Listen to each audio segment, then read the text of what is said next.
بسم اللہ الرحمن الرحیم۔ السلام علیکم ویورز، کیا حال ہے؟ میں ہوں ڈاکٹر ظہیر احمد۔ آپ دیکھ رہے ہیں میرا YouTube channel doctor Zaheer Ahmad. آج ہم جس ٹاپک پر بات کریں گے وہ بڑا اہم ٹاپک ہے اور وہ ہے جگر کی علامات۔ تو آج کل رمضان کی بھی جو ہے وہ سلسلہ چل رہا ہے، تو اس کے اندر بہت زیادہ پکوڑے، سموسے، اسی طرح کچوریاں اور اس طرح کی تلی چیزیں استعمال کی جاتی ہیں، جس کی وجہ سے معدے کے اوپر اور اسی طرح جگر کے اوپر، پتے کے اوپر جو ہے اس کے بڑے برے اثرات آتے ہیں۔ تو اسی مناسبت سے میں نے سوچا کہ آج اسی کے اوپر ویڈیو بناتے ہیں۔ تو سب سے پہلے دیکھتے ہیں کہ جگر کی بیماری کی وجوہات کیا ہوتی ہیں۔ تو جگر کی بیماری کی جو زیادہ وجہ ہوتی ہے وہ ہوتی ہے تلی چیزوں کا زیادہ استعمال کرنا، فرائیڈ چیزیں، باربیکیو، فاسٹ فوڈ وغیرہ، اس طرح کی چیزیں زیادہ استعمال کرنے کی وجہ سے جگر کی علامات پیدا ہو جاتی ہیں۔ اسی طرح بیٹھ کر کام کرنے والے جو لوگ ہوتے ہیں ان کی کوئی ایکسرسائز، کوئی واک وغیرہ نہیں ہوتی، کوئی جسمانی ایکٹیویٹی نہیں ہوتی، اسی طرح جسم کے اوپر چربی زیادہ آ جاتی ہے اور جگر کے اوپر بھی چربی زیادہ آ جاتی ہے، جو کہ جگر کی بیماریوں کی باعث بنتی ہے۔ اس کے علاوہ LFT کا ڈسٹرب ہو جانا، ALT اور AST کا ڈسٹرب ہو جانا، اسی طرح جوائنٹس یعنی یرکان کا ہو جانا، اس کے ساتھ ساتھ ہیپاٹائٹس C، ہیپاٹائٹس B، یہ ساری چیزیں جگر کی بیماریوں میں ہوتی ہیں۔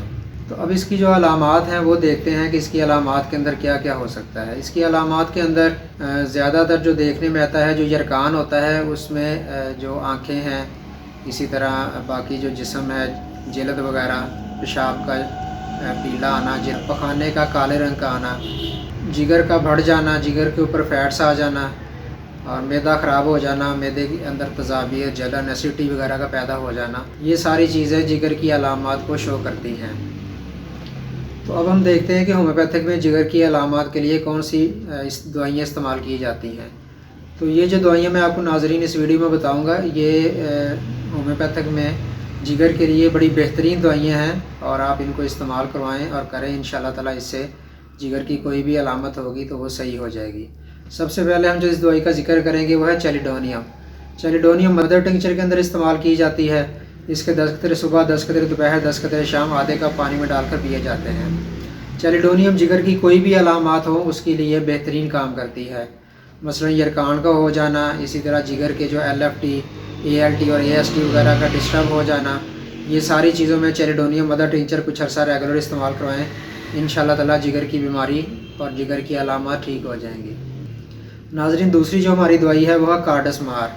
کارڈس مار بھی مدر ٹنکچر کے اندر استعمال کی جاتی ہے۔ اس کے بھی 10 قطرے صبح، 10 قطرے دوپہر، 10 قطرے شام، تین ٹائم آدھے کپ پانی میں ڈال کر استعمال کیے جاتے ہیں۔ کارڈس مار کے جو مریض ہے اس کے اندر جو علامات پائی جاتی ہیں وہ یہ ہے کہ ایک تو جگر فیٹی ہو جاتا ہے، اسی طرح جگر بڑھ جاتا ہے، پخانہ یا قبض یا لوز موشن یہ آلٹرنیٹ ہوتے ہیں، یعنی کہ مریض کو کبھی پخانے آنے شروع ہو جاتے ہیں اور کبھی اس کو قبض کی صورت اختیار کر جاتے ہیں۔ تو ایسے مریض کو کارڈس مار مدر ٹنکچر کے اندر 10 قطرے صبح، 10 قطرے دوپہر، 10 قطرے شام کچھ عرصہ استعمال کروائیں، انشاءاللہ آپ دیکھیں گے کہ ان کی یہ ساری علامات ٹھیک ہو جائیں گی۔ اس کے بعد ناظرین ہماری اگلی دوائی ہے نیٹرم سلف۔ نیٹرم سلف بایو کیمک کی دوائی ہے اور یہ جگر کی علامات کے اندر بہترین دوائی ہے۔ اس کو آپ باقی دوائیوں کے ساتھ 4 گولیاں صبح، 4 گولیاں دوپہر، 4 گولیاں شام کچھ عرصہ استعمال کروائیں، تو انشاءاللہ تعالیٰ آپ دیکھیں گے کہ باقی دوائیوں کے ساتھ ساتھ نیٹرم سلف بھی جگر کی علامات کے اندر بہترین کام کرتی ہے۔ اس کے بعد ناظرین ہماری اگلی دوائی ہے ہائیڈراسٹس۔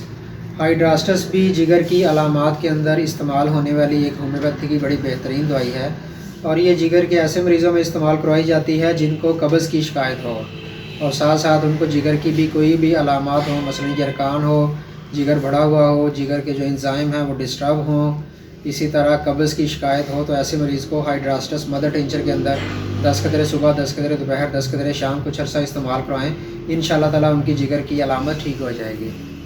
اس کے بعد ناظرین ہماری اگلی دوائی ہے لائکوپوڈیم۔ لائکوپوڈیم 30 پوٹنسی میں استعمال کی جاتی ہے اور یہ بھی جگر کے لیے ایک بہترین دوائی ہے۔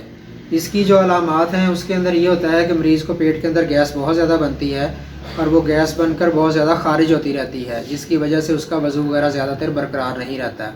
اسی طرح مریض کو بھوک کم لگتی ہے، اگر اس کو بھوک لگی بھی ہو تو تھوڑے سا کھانا کھانے کے بعد اس کا جو دل ہے وہ بھر جاتا ہے اور اس کی بھوک ختم ہو جاتی ہے۔ اگر کسی مریض کے اندر یہ علامت پائی جائے تو آپ اس کو لائکوپوڈیم 30 میں 5 قطرے صبح، 5 قطرے دوپہر، 5 قطرے شام انشاءاللہ کچھ عرصہ استعمال کروائیں، ان کا جگر بالکل صحیح ہو جائے گا انشاءاللہ تعالیٰ اور ان کی قبض کا اور اس کے ساتھ ساتھ پیٹ کے اندر جو گیس بنتی ہے اور بھوک والا معاملہ ٹھیک ہو جائے گا۔ اس کے بعد ناظرین ہماری اگلی دوائی ہے چوائنانتھس۔